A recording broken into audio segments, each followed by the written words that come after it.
Bonjour à toutes et à tous et bienvenue dans Odyssée, votre émission d'actualité spatiale sur les ondes de Radio GMT. Nouvelle saison, nouvelle année, toujours la même équipe, toujours plus d'actualité spatiale et surtout, toujours plus de passion. Avant de vous présenter l'équipe que vous connaissez sûrement, on va se passer notre générique parce qu'il est toujours là, il est toujours aussi bien et on se retrouve juste après.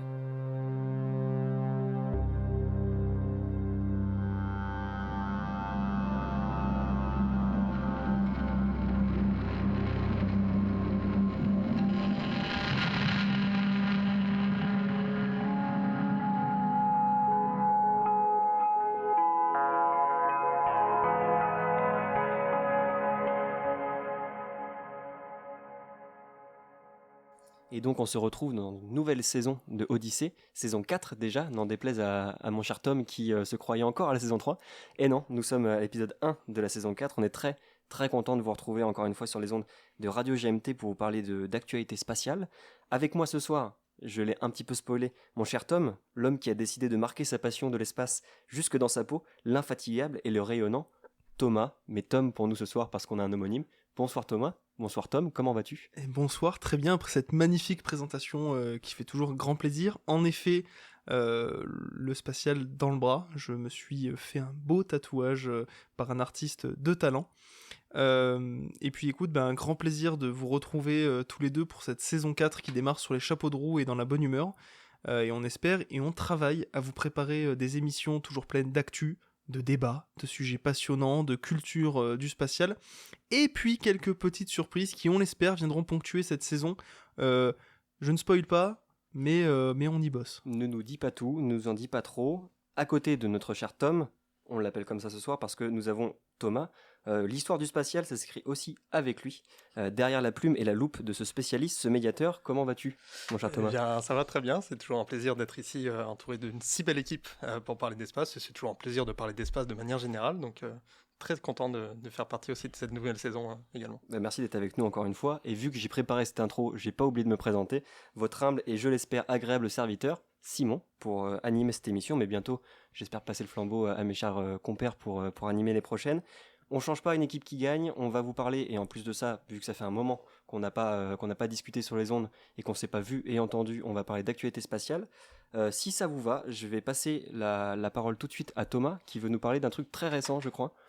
Alors en effet, il s'est passé un truc très très cool le week-end dernier, donc le week-end du 23-24 septembre 2023, puisque le 24 septembre c'était la date de retour des échantillons récupérés par OSIRIS-REx, une mission de la NASA, qui avait comme objectif de récupérer des échantillons d'un astéroïde très loin d'ici, à plusieurs millions, centaines de millions de kilomètres d'ici, l'astéroïde Bennu. Et donc ça devient la deuxième nation à récupérer des échantillons et les ramener sur Terre après le Japon, qui avait récupéré des échantillons sur l'astéroïde Ryugu, qui les avait ramenés en 2020 avec la mission Hayabusa 2. Et donc, ces échantillons ont atterri sans problème et quasiment au millimètre près, comme ce qui était prévu dans le désert de l'Utah. Et le conteneur de ces échantillons, d'ailleurs, été ouvert aujourd'hui, aujourd'hui américain, d'une certaine manière. Et donc, l'étude des échantillons va pouvoir bientôt commencer en salle blanche, enfin, même plus qu'en salle blanche, puisque là, il faut vraiment aucun contact avec quoi que ce soit de l'atmosphère terrestre pour qu'on puisse étudier vraiment ces traces du début du système solaire. C'est ça l'intérêt d'étudier les échantillons, c'est d'étudier le système solaire d'il y a 4,5 milliards d'années. Et dis-nous Thomas, pourquoi Bennu ? Eh bien Bennu, c'est comme Ryugu, un astéroïde carboné, donc du coup c'est les astéroïdes qui nous semblent le plus intéressants pour trouver de la vie, enfin, trouver de la vie, c'est très exagéré, mais pour potentiellement trouver les traces qui auraient pu amener de la vie sur Terre. C'est pour ça Bennu et pour ça également Ryugu. Ouais, c'était des astéroïdes qui datent d'il y a très longtemps, 4 milliards d'années à peu près, je crois, au moment de la formation du système solaire, et qui du coup pourraient potentiellement avoir abrité les acides aminés qui ont été bombardés sur la Terre par des météorites, et qui sont une des pistes, pour l'instant pas avérée, mais qui est une des plus probables pour l'apparition de la vie sur Terre, d'après ce que j'en ai compris. C'est en effet le cas, et de toute façon également en termes de réussite, le fait qu'on puisse se dire que maintenant on arrive à aller récupérer des échantillons sur des astéroïdes qui font à peine des 10 km de diamètre et qu'on puisse les ramener au millimètre près sur Terre, honnêtement je trouve ça vraiment incroyable. Et c'est, je crois, le plus gros échantillon d'astéroïdes qui est revenu sur Terre. Qui a battu Hayabusa de, je ne sais plus, 2 fois plus, ou je ne sais plus exactement. En effet, alors déjà que Hayabusa 2 avait récupéré plus d'échantillons que prévu, et bien là, la mission OSIRIS-REx en a récupéré plusieurs dizaines de grammes, donc c'est vraiment... Je crois qu'ils ont 250 grammes. En tout cas, ils projetaient 250 grammes. Je ne sais pas si ça a été pesé une fois arrivé sur Terre. Mais Pour l'instant, on n'a pas encore pesé, donc c'est pour ça qu'on n'a pas le chiffre. Mais en effet, on visait aux alentours de 200-250 grammes. Donc est-ce que ça va être le cas? Ça, on n'en sait encore rien. Mais vu la confiance qu'il y a du côté de la NASA, il y a moyen qu'on ait récupéré bien plus que ça. Et pour expliquer à ceux qui nous écoutent et qui ne connaissent pas forcément le fonctionnement, ces échantillons vont être en partie mis à disposition de la communauté internationale de scientifiques pour les étudier de manière très ouverte. Et ça, c'est un point qui est primordial parce que c'est quand même extrêmement rare d'avoir accès à ce genre de matière. Et donc de pouvoir les étudier dans tous les laboratoires du monde, c'est aussi une opportunité qui fait partie, disons, de la démarche scientifique actuelle et internationale. Et ça, c'est vraiment quelque chose de vachement... je sais pas, à la fois novateur et inspirant, j'ai envie de dire. Et en plus, je parlais d'Hayabusa 2 également, mais du coup, il y a un certain nombre de grammes qui ont été récupérés par Osiris-Rex qui iront directement à l'agence spatiale japonaise dans un accord justement qu'il y avait entre la NASA et la JAXA sur l'étude justement de Ryugu et de Bennu. Ils se retrouvent là-dedans et donc ça fait vraiment partie en effet de cette collaboration internationale scientifique qui est vraiment importante dans ce domaine-là. Et donc du coup, on en saura sûrement plus dans les prochaines semaines, les prochains mois et les prochaines années. Il devrait y avoir des publications scientifiques et des révélations scientifiques qui suivront ce retour d'échantillons plus que réussi. Merci beaucoup Thomas. Je vais directement passer la parole à mon cher Tom qui, je crois, voulait nous parler d'un truc beaucoup plus humain en lien avec l'espace. En quelque sorte, oui, on va rester proche de la NASA pour cette actualité. Est-ce que vous pouvez me rappeler le temps moyen que passent les astronautes dans l'espace dans l'ISS ? Il me semble qu'on est sur quelque chose comme 6 mois. À peu près, en moyenne, ouais. En moyenne, on est sur 6 mois, des fois des plus courtes, mais exactement. Et est-ce que le nom, avant cette émission, et que je vous tease un petit peu, de Franck Rubio, vous parlait ? Il m'a parlé parce que tu nous en as parlé un petit peu pour raconter les off, mais sinon, vaguement, sans plus. Thomas Personnellement, je peux entendre parler de certains astronautes, mais Franck Rubio ne faisait pas partie de ceux que je connaissais le mieux. Eh bien, moi non plus. Avant cette recherche d'actualité, mais Franck Rubio marque un petit peu l'histoire, puisqu'il est actuellement dans l'ISS accompagné de 2 Russes, Sergueï Prokopiev, je suis désolé si je mâche leur nom, et Dmitri Petelin. Et donc bon, en plus il y a la symbolique un petit peu en ce moment du conflit russo-ukrainien qui ressort. On voit toujours que l'ISS est une zone un petit peu neutre, donc bon, il y a déjà ça. Mais Franck Rubio, au-delà de ça, est actuellement dans l'ISS depuis plus de 6 mois, puisque ça fait plus de 355 jours qu'il a élu quartier là-haut. Alors, c'est actuellement l'Américain à avoir passé le plus de temps consécutif dans l'espace, parce qu'on sait bien sûr qu'il y en a d'autres astronautes qui ont passé plus de temps, mais pas consécutif.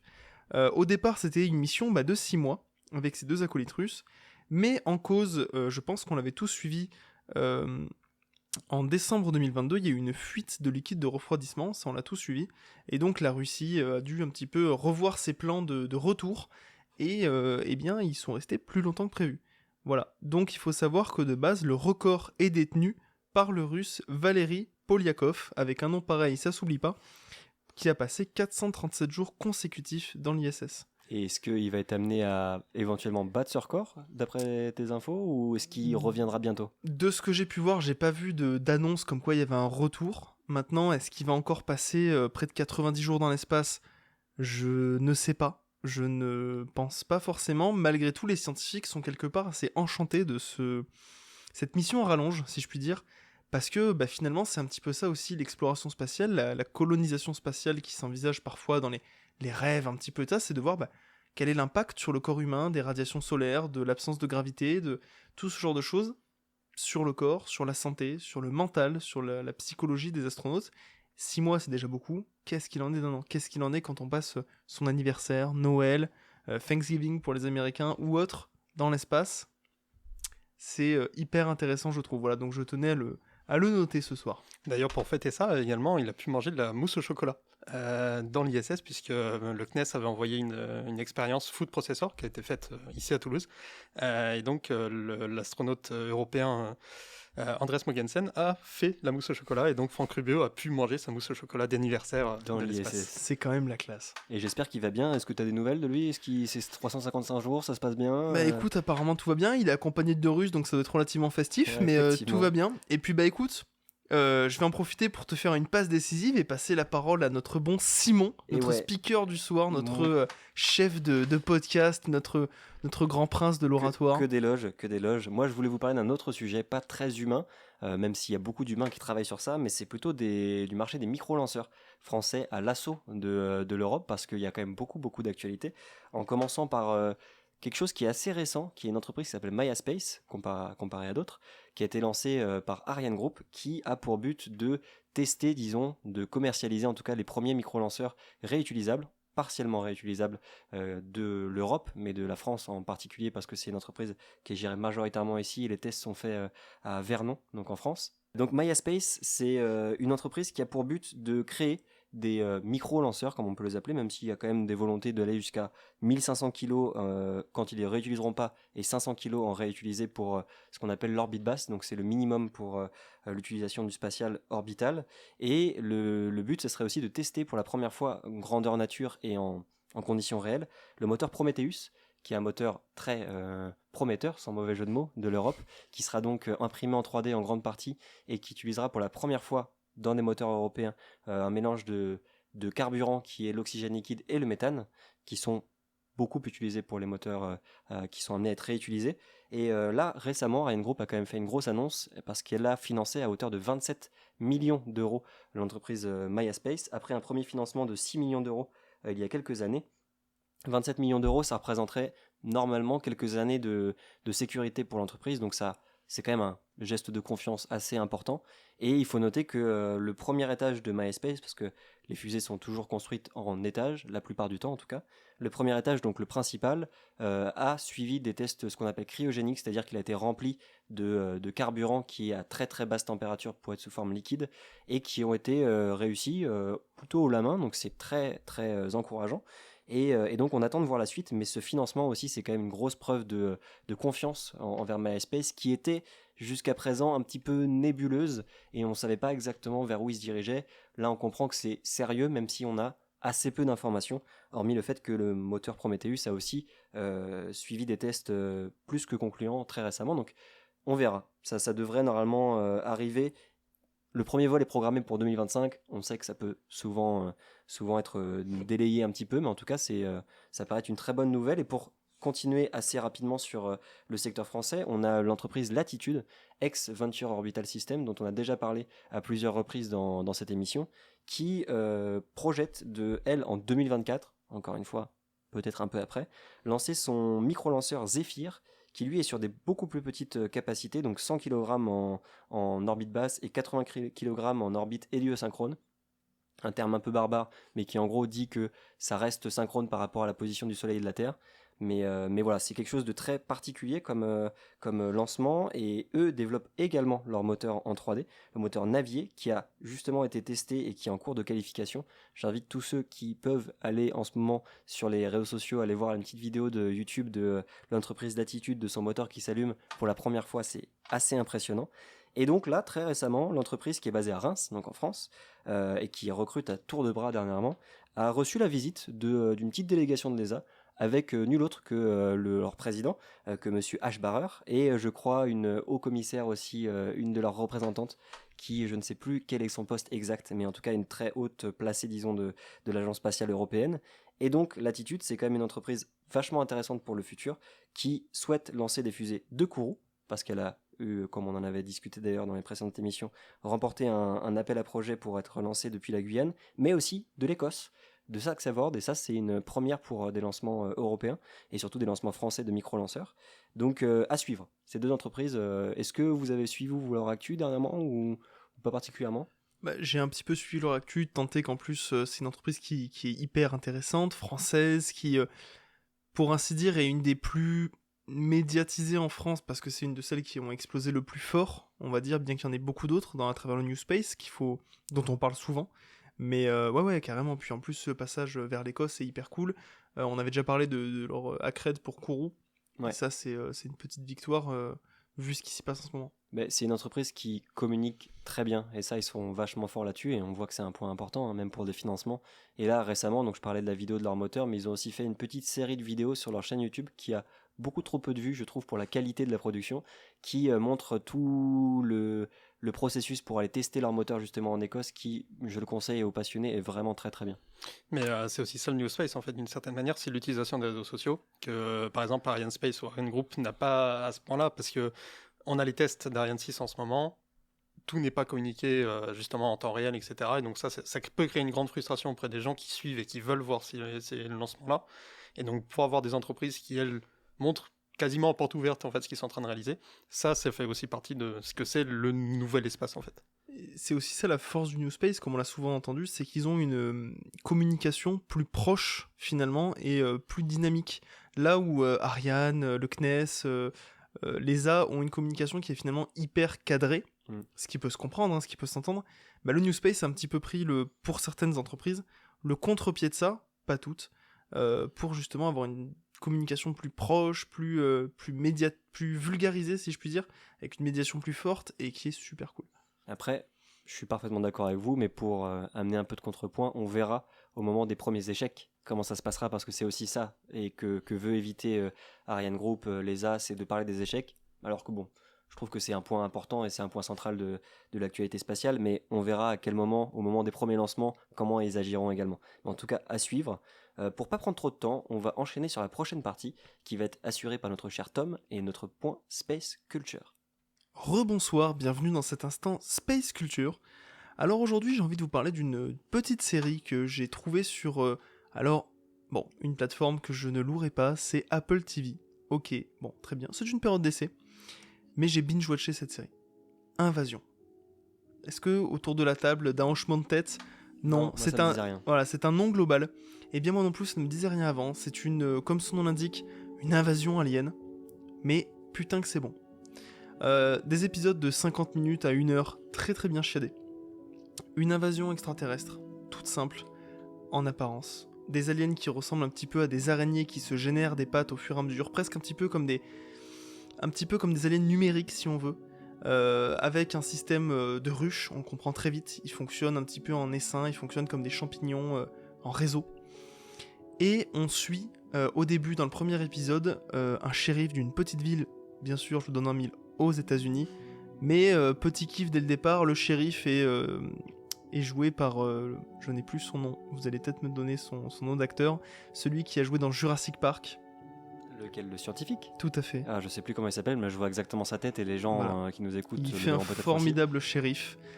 Et à travers les épisodes suivants, on va suivre en fait, si vous voulez, cette invasion alien à travers 4 pays. Le Japon, avec une brillante ingénieure scientifique dans le son notamment, à travers un groupe d'enfants qui sont à Londres, dans une Angleterre à la fois urbaine et de la campagne, à travers un soldat américain qui va débuter son aventure en Afghanistan, donc pendant le conflit, et qui va tout faire pour revenir un petit peu dans son pays natal. Si je ne dis pas de bêtises, il y a quatrième protagoniste qui je crois est américain aussi, je me trompe peut-être, je vous avoue que c'est flou, la journée était longue, mais en fait donc ces protagonistes vont évoluer, se croiser, il va y avoir une dose de mystère qui va être bien présente pendant les 2 saisons, et franchement on y est, c'est assez haletant, on a envie de savoir ce qui se passe, on a envie de démêler si est-ce qu'il y a de la magie, est-ce qu'il y a de la fiction, de la magie c'est un bien grand mot, mais où commence la fiction, où elle s'arrête, c'est justement, on a un petit peu cette évolution entre le Japon qui est peu attaqué au début, comment ils réagissent, les États-Unis qui sont attaqués mais pas tant que ça, et en fait cette espèce de conflit mondial, cette espèce de résolution, c'est hyper cool. Si vous avez l'occasion, je la recommande, on a recommandé beaucoup de séries, mais ça s'y prête, on voyage un petit peu, on a envie de savoir ce qui va arriver à chaque personnage, il y a un côté attachant, ils ont tous leur histoire, et on y est quoi. On est sur une bonne série avec des belles images, les aliens sont bien foutus, on est là, il y a des belles scénos, moi je dis oui. Ça se binge-watch, j'ai maté ça en à peu près un week-end, un peu long, et ça vaut le coup. En vrai, ça donne envie, hein. Et c'est donc 2 saisons, comme tu l'as dit. Est-ce que c'est 2 saisons avec une fin, ou est-ce que c'est 2 saisons avec une suite à venir ? Alors c'est une série récente, en fait la saison 1 est sortie il y a peut-être 1 ou 2 ans, et la saison 2 est en cours. J'ai vu les 4 premiers épisodes, le 5e est sorti lundi, si je dis pas de bêtises, et donc le dernier sortira dans un mois. Donc on ne sait pas. On ne sait pas, mais ça peut fonctionner. Enfin, en tout cas, voilà, il y a un beau budget derrière, il y a des beaux personnages, il y a quelque chose d'attachant. Et l'histoire est là. On n'est pas sur un truc juste d'invasion classique, vraiment cet aspect un petit peu 4 pays, 4 personnages, 3 pays, un peu plus, un peu moins. Ah, c'est cool. On voit l'évolution à travers le monde, on voit les réactions un peu politiques, un petit peu humaines, et c'est bien foutu. Même moi qui suis critique sur le jeu des enfants, est bon. Franchement, c'est pas mal. Ouais, puis le principe des histoires croisées, très souvent, ça a été utilisé dans pas mal de films qui, au final, avaient un propos qui était assez... pas unilatéral, c'était vraiment assez diversifié, et je trouve que c'est assez intéressant. C'est parfois un peu casse-gueule à gérer d'ailleurs, et si c'est bien fait, franchement ça donne envie. Comme toute série, il y a des petits moments qui peuvent être un peu casse-gueule, mais c'est vrai que ouais, moi j'ai bien aimé justement des petites questions qui sont posées justement sur le fait d'attaquer, de ne pas attaquer, tirer, ne pas tirer, des petites choses comme ça, mais qui reflètent bien des modes de pensée qu'on pourrait avoir aujourd'hui, et non, ça s'y prête. Vraiment, si vous avez l'occasion, à regarder. Donc seul point noir, Apple TV. Apple TV. Voilà, ça, Donc, je bon. ne louerai pas cette plateforme, comme toutes les autres d'ailleurs, où on peut avoir du mal. Écoutez, il existe mille moyens d'avoir des séries sur internet dont on ne vous parlera pas, mais Non. pour autant ça donne envie. Donc Invasion, au Oui. pluriel, au singulier, Euh, est-ce que tu sais? comment ça? Avec un S ou pas de S? Je crois pas. Je crois Ok, que c'est parce que Invasion. vu qu'il y a et, plusieurs pays, ça aurait pu être avec un S. Tout à fait. Mais Petit c'est une limite. invasion de terrestre mondiale. Ok. Est-ce que tu voulais nous en dire un peu plus? Non, si ce n'est si vous avez l'occasion, avec plaisir d'en discuter avec vous ou nos très chers auditeurs en commentaire de n'importe lesquelles de nos publications. Bah écoute, merci beaucoup pour cette présentation. On va donc ensuite passer sur notre partie un peu plus débat. On parle très souvent de l'impact écologique des lancements de fusées, et heureusement d'ailleurs, mais on parle moins souvent de l'impact environnemental de toutes les autres activités qui permettent d'en arriver là. C'est important pour nous d'aussi évoquer un sujet qui est plus large que celui uniquement des fusées et des lancements de fusées qui sont un petit peu la vitrine du spatial, en bon et en mauvais. Et donc on voulait s'intéresser à différents sujets. Moi particulièrement aux bases de lancement, je ne sais pas si comment vous percevez un petit peu ce premier travail qui est l'installation d'une base de lancement, que ça soit en Guyane pour les fusées européennes, en Floride pour les fusées américaines et à d'autres endroits du monde. Personnellement, comment je le perçois, je pense que les premières bases de lancement ont été faites à une époque où il fallait aller vite et fort. Donc il n'y avait peut-être pas encore tout à fait ces réflexions-là qui étaient présentes. Mais alors là, je parle notamment pour Kourou et pour d'autres. Mais Kourou notamment, moi je le percevais au départ comme une base qui a été faite au milieu de la jungle. Et c'est vrai que quand je m'y intéressais pas trop, je me disais merde, ça fout un sacré bordel. Et en fait, c'est vrai qu'on voit qu'il y a des programmes qui sont faits pour préserver la biodiversité par l'ESA, par le CNES, pour vulgariser aussi, il y a des pas de tir, mais tiens, il y a un renard, il y a un iguane, il y a un machin. Moi, je trouve ça cool. Donc cette communication-là, et on reviendra peut-être dessus après, a un petit peu changé mon point de vue, notamment sur la base de Kourou, pour avoir aussi échangé avec des salariés du CNES qui avaient été et tout ça, donc mon point de vue a un petit peu changé. Mais en fait, pour moi, ça reste un sujet qui peut diviser. Moi, j'adore les pas de tir, hein, c'est hyper cool, c'est hyper classe, il se passe des choses passionnantes, mes yeux pétillent et je rêve d'y aller. Mais à l'image des éoliennes, je pense qu'il y a des gens qui vivent pas loin, qui doivent voir des choses. Et peut-être que autant nous, des fans, on kifferait voir une fusée partir tous les mois, autant je pense que certains, ça peut être une certaine pollution visuelle, sonore, autre. Voilà. Donc...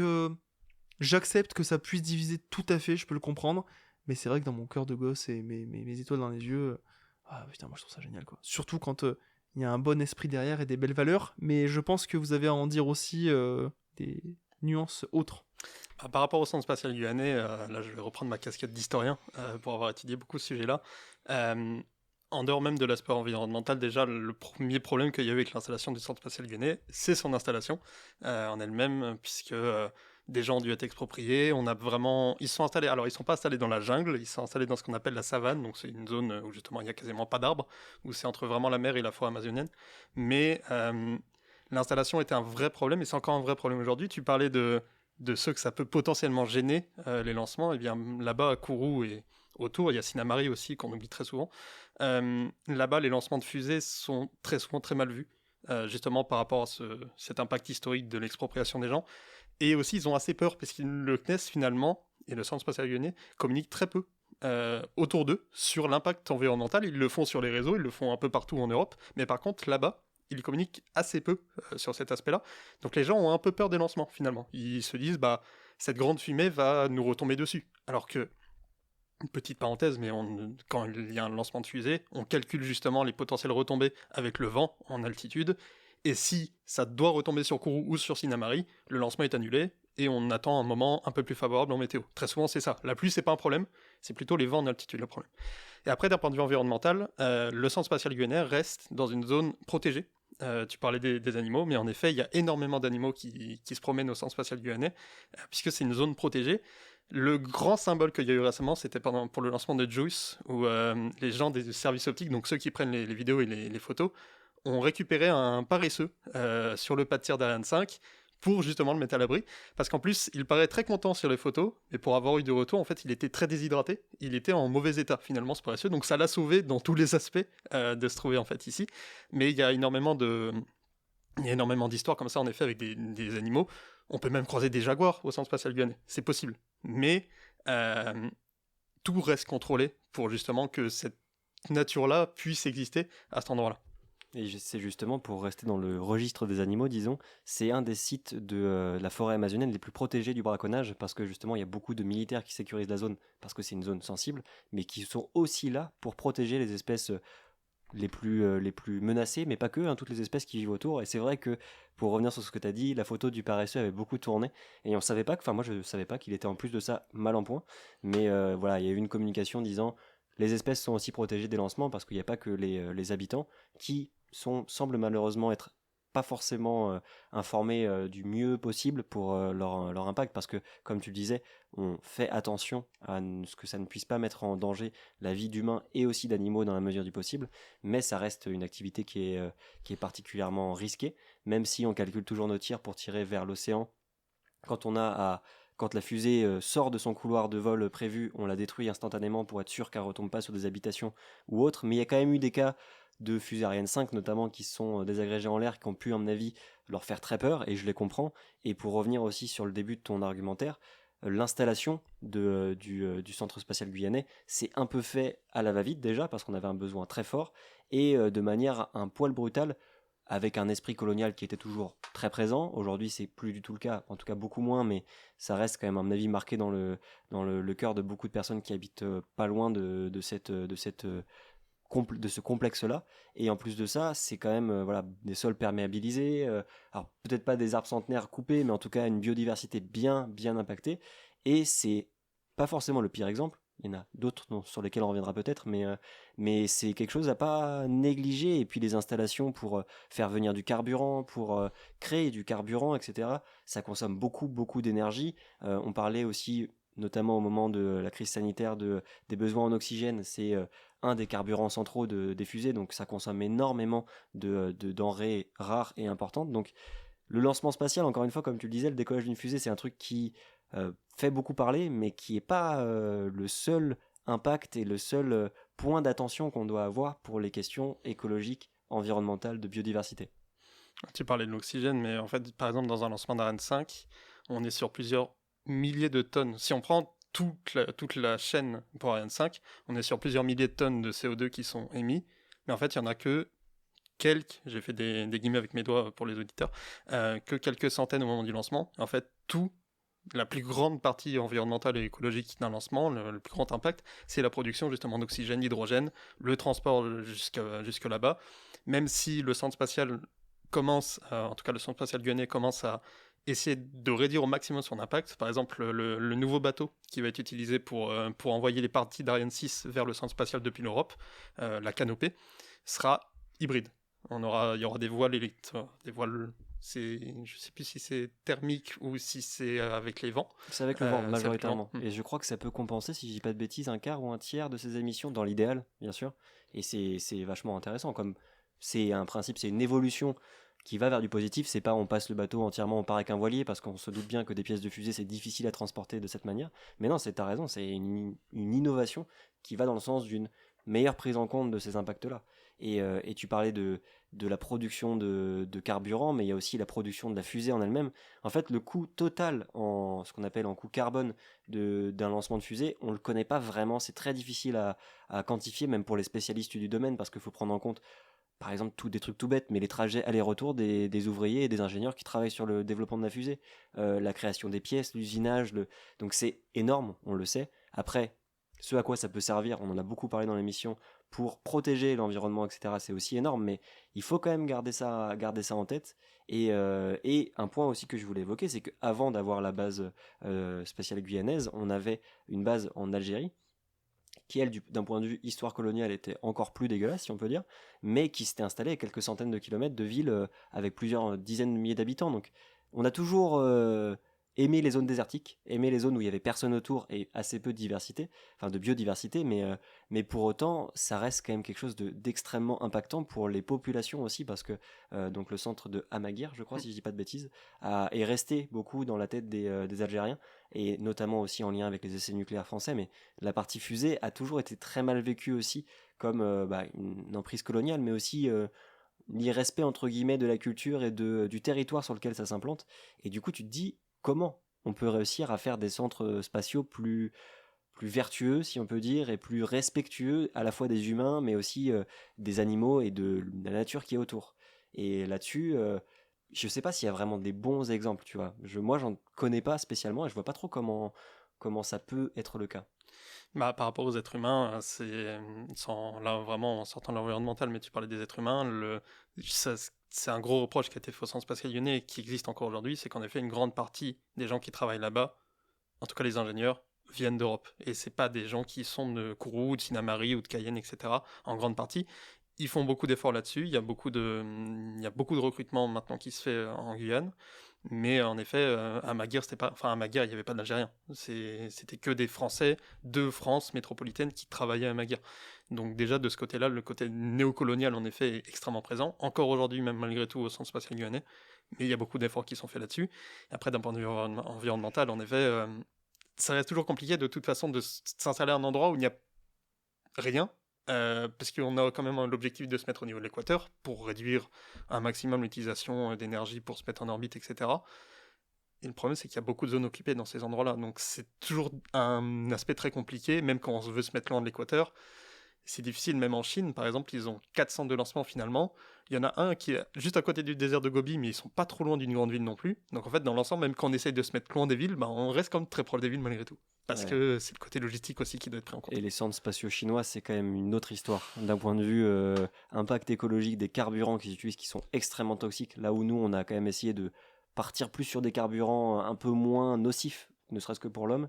Là, en Chine, c'est quand même particulier. Et puis les zones de sécurité des décollages, ça fait des vidéos magnifiques. Hein. Moi, franchement, je suis le premier à voir ça et être époustouflé, mais je me dis, la personne qui est derrière la caméra, parce que dans ce cas-là, c'est des personnes qui sont derrière la caméra, si déjà d'un point de vue pollution de l'air qu'elle va respirer, c'est énorme, et d'un point de vue sécurité, c'est complètement n'importe quoi. Mais on parle aussi beaucoup du Kennedy Space Center, qui est un autre exemple sur le même type de côte, mais du coup en Amérique du Nord pour les Américains, donc en Floride. Et là, c'est des zones humides et ça n'a pas été beaucoup mis en avant au moment où il a été construit parce que c'était pas encore des considérations qui étaient très à la mode, disons, en tout cas sur le devant de la scène.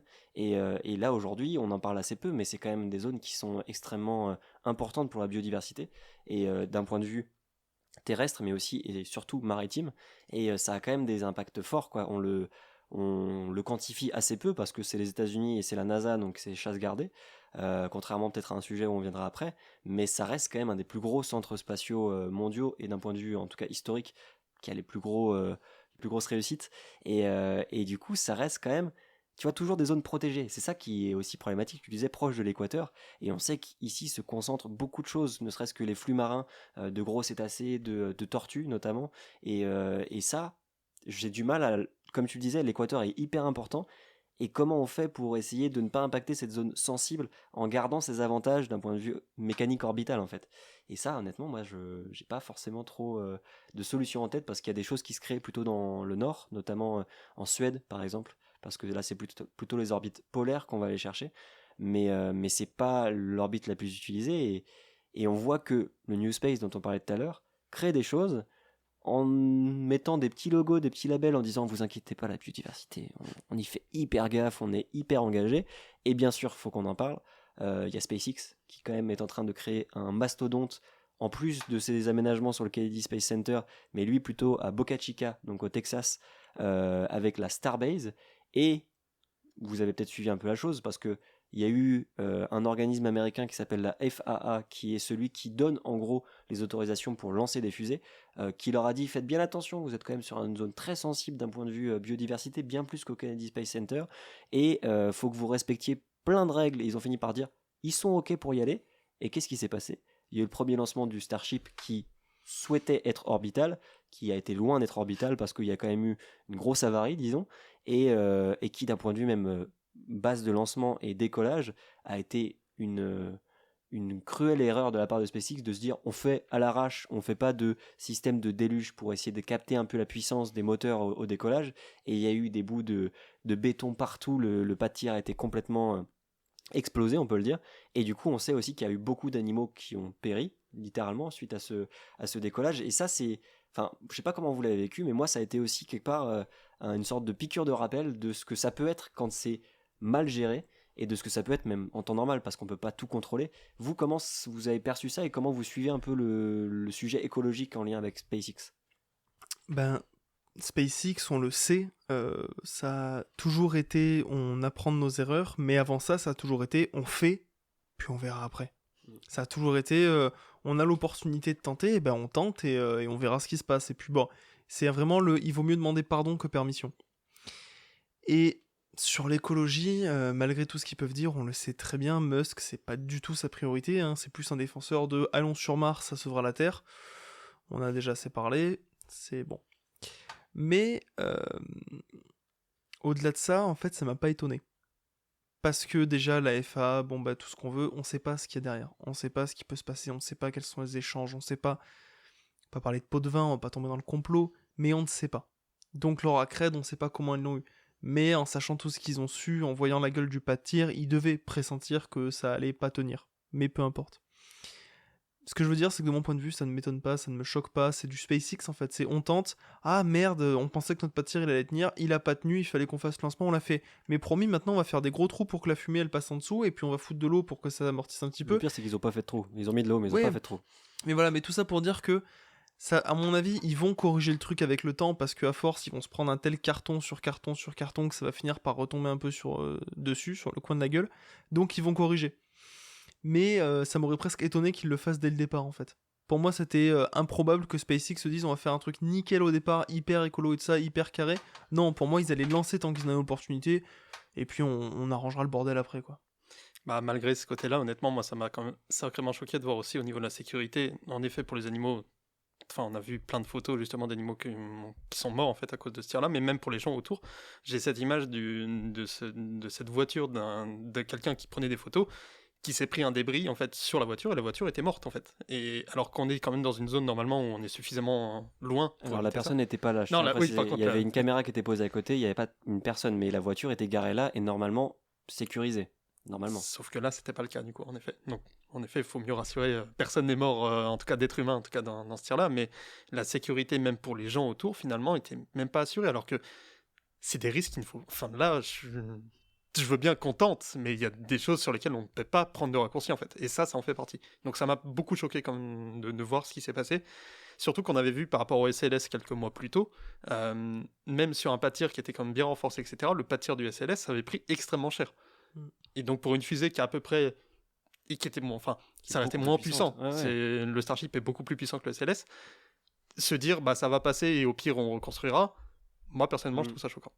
Ouais, et puis c'est l'itération un petit peu à la start-up de se dire fais des échecs jusqu'à ce que tu y arrives, mais il y a des moments où tu peux pas te permettre de penser uniquement comme ça.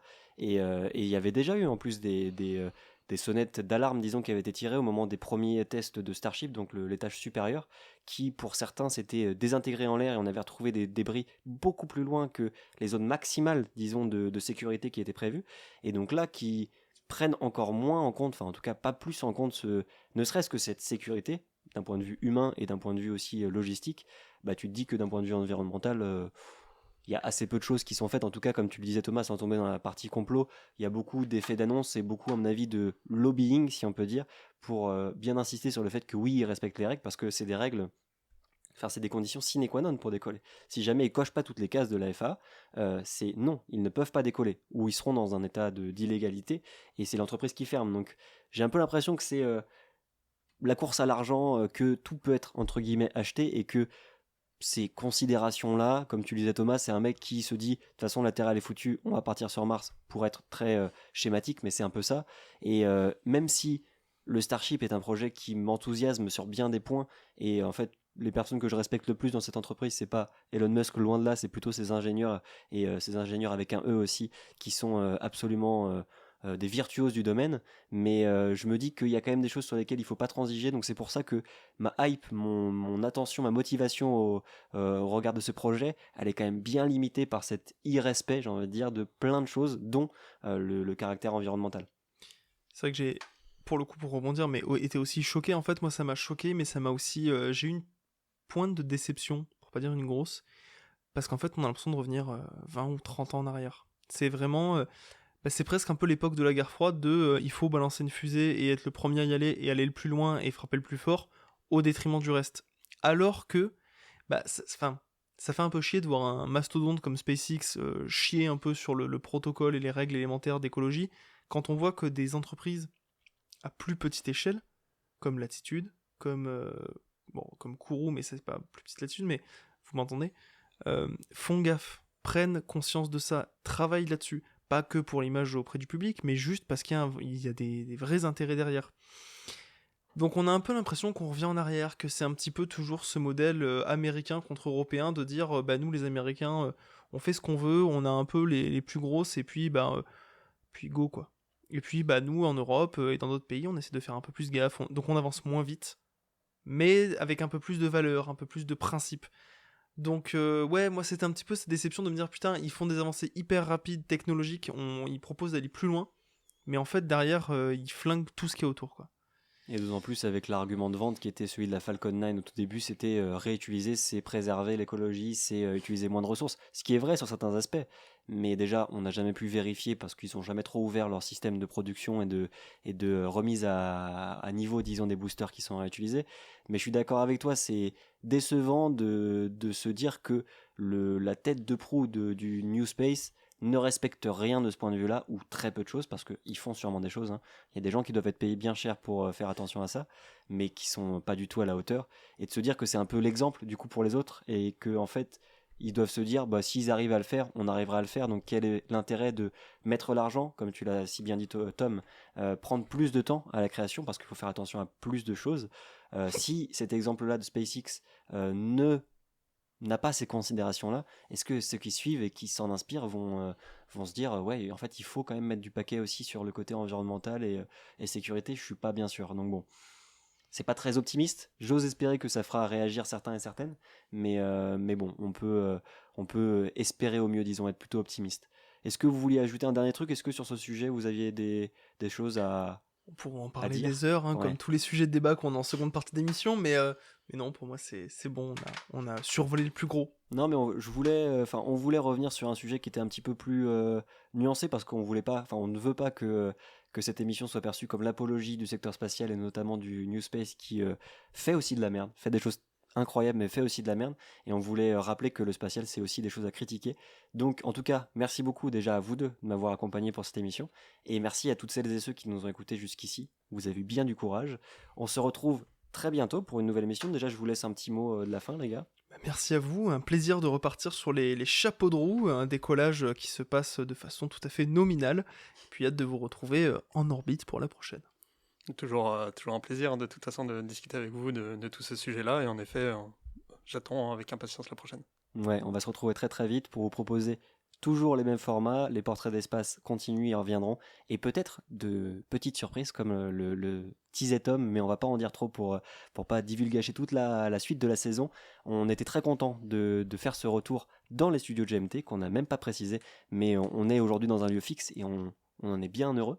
Si vous voulez même avoir un aperçu, on a mis une photo en story de notre Instagram qu'on mettra en story épinglée ou autre, parce que ça a quand même de la gueule et c'est quand même plutôt cool. Et on est très content après 13 ans de radio de pouvoir enfin avoir un lieu fixe et pouvoir enregistrer dans des conditions qui sont quasi professionnelles. En tout cas, merci encore d'avoir été avec nous jusqu'ici. On se retrouve très bientôt et continuez à écouter des podcasts sur Radio GMT. Ciao!